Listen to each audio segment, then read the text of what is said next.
Hey guys, so in today's video I thought I would do a third places to visit in Bournemouth video. You guys seem to really like the last two, so I thought I would give you a third one.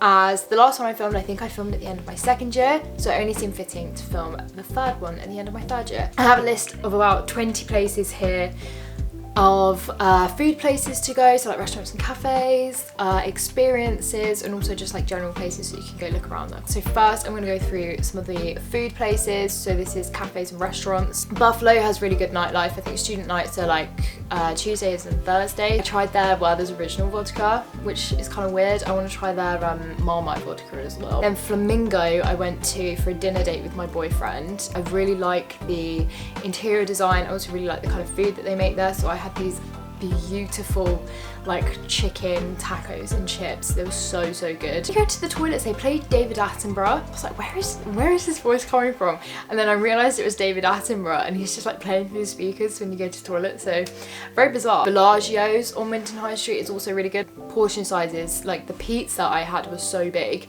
So I had half of it while I was there and half of it for lunch the next day, but the staff is so lovely. Like it feels like you're coming into like a little sort of Italian family home, and they're like cooking for you. Like they're so friendly and nice. So really enjoyed that. Stables Pizza. Now I actually went here for a networking event, so I've not been for a sit down meal, but they did serve us their pizza at the networking event and their garlic bread, and oh my god, it was so good. It's a really cool place, especially if you sit upstairs. It's really nice, but I think they've got outdoor seating as well, so if you want to go on like a summer day and sit outside, you can do that. It's the Norwegian Wood Cafe. They do like £4.50 English breakfasts, I think, so that's a really good breakfast place if you want to go there. I've also been to Esquire's Cafe, which I really recommend as well, but Norwegian Wood, if you're after a good English breakfast and for cheap, I really recommend. And also if you're a fan of the Beatles, because it's like a Beatles themed cafe. Obviously it's named after Norwegian Wood, the Beatles song, but when you walk in it's full of like Beatles memorabilia and artwork, plus the staff are really nice and they give you a sweet when you've paid. And another little cafe is Mocha Pot. Their cakes in there are a work of art. Like they've got some savoury stuff, but I got this like beautiful, it was like I think chocolate and hazelnut layered cake.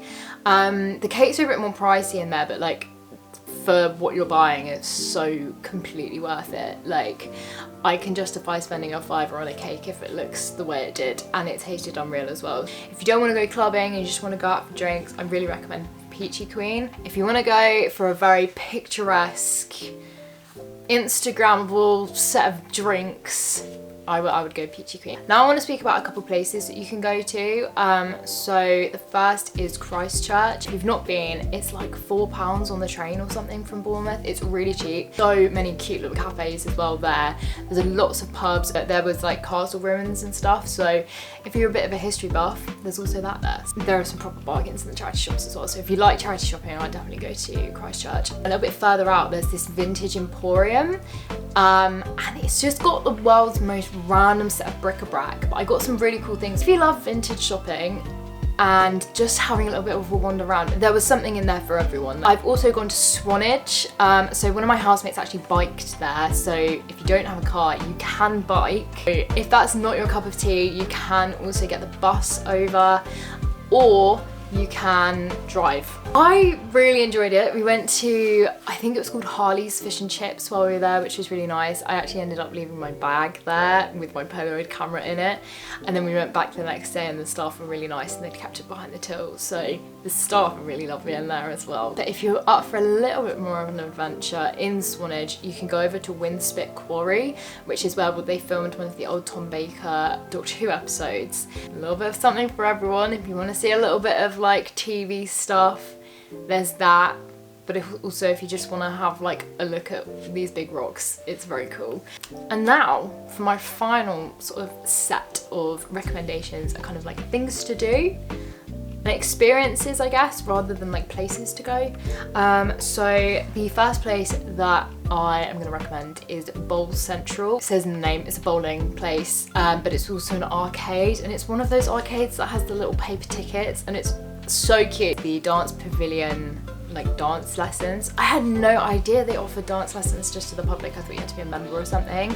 If you go on their website online, you can book in for lessons. They've got a whole bunch. And me and my boyfriend decided to try out ballroom dancing because it's both been something that we've said that we've wanted to do. And you can be a complete beginner. You don't need any ballroom dancing, like shoes or like dress code, whatever. The guy that taught us was so lovely, and it was like £6.50 for a lesson. Like, that's so cheap for a whole hour. Another fun, like, active thing that you can do is the morning yoga. So the yoga runs over the summer for a set period. It's free. I have gone so much and I utterly love it. It's so much fun. It's just a really nice way to start your Sunday morning. There's no judgment there because everyone's of different levels, and so you can just go there, relax, chill, and have a good time. The Oceanarium, I was a bit worried about it being too pricey or like not worth it because from the outside it looks quite small. There's so much to do in there. It's like way bigger than I was expecting. So they've got a bit of everything as well. They've got like sharks, turtles, penguins, all kinds of fish. I loved it. Then if you're after a little bit of thrill seeking, I would recommend the Redhill Park Fun Fair. I've been to it twice. I hate roller coasters, but both times I've been, I've had a really good time. They've got a bunch of different rides, so you don't have to go on really scary ones. You don't have to pay to get in, you just have to pay for tickets to go on the rides.